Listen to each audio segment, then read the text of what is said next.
we're talking about water. It's a very precious commodity. We're all been taught to drink it right now to stay hydrated.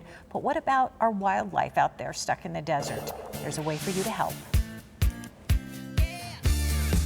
Our Arizona heat can be brutal. You know, temperatures can hover over 100 degrees for months at a time. And rain, well, we just don't get enough. So what does that leave us? A dry, barren, thirsty desert. And its residents are thirsty too. All across our state, especially during the summer months, wildlife struggle to find water. So back in 1946, the Arizona Game and Fish Department recognized this and did something to help by building the first Arizona Guzzler, the very first water fountain for wild animals. Since then, over 3,000 catchments just like these have been built, and they are scattered all across our state to keep our precious wildlife alive. This is Joe Curry, and Joe Curry, you've been bringing water to our animals for some 22 years. What do you see when you pull up to a catchment? You can see some amazing things.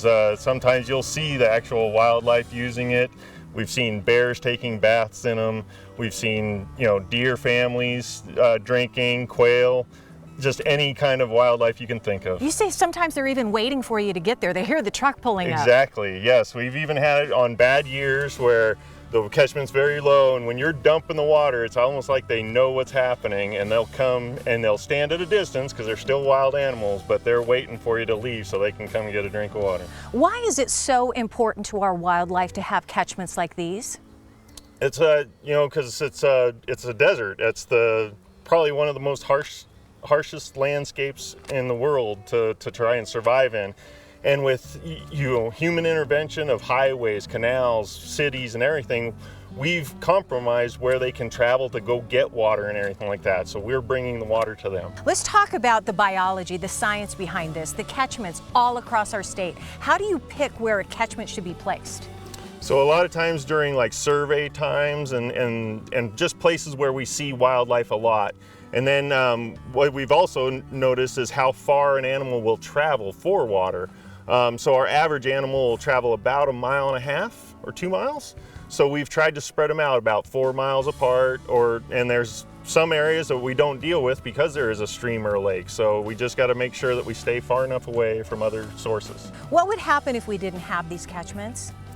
We would have population fluctuations, drastic ones, because during good years, wet years, you would have a lot of survival and recruitment and everything. But on a year like last year, we would have had probably mass die-offs to the point of really, really low numbers where you wouldn't see any animals because there would be so few. Many of the catchments have been designed to be self-sustaining. So when it does rain, it can collect and hold the rainwater, which helps because some of the catchments are in very remote areas.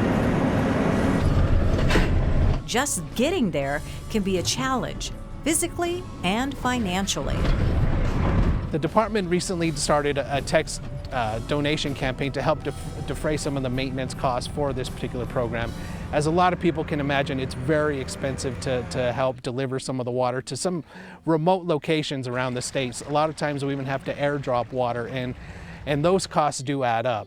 The Arizona Game and Fish Department doesn't get any general fund tax dollars, so any donations that we can get from the public really go a long way. Arizona Game and Fish Department, actually, a lot of people don't realize we act as stewards for more than 800 species here in Arizona, much of which aren't huntable or fishable wildlife. We also work with endangered species to help bring them back to their populations back up here in the state. If we weren't able to bring the water to wildlife, we may see die-offs of local populations of wildlife because the water is critical for their survival just as much as it is ours. So think about it. When you're thirsty, you can just grab one of these.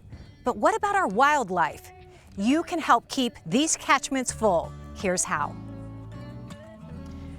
And guess what? It is really, really easy to do. You can donate today by texting SEND WATER to 41444. You can also visit the website and donate there. It's sendwater.org.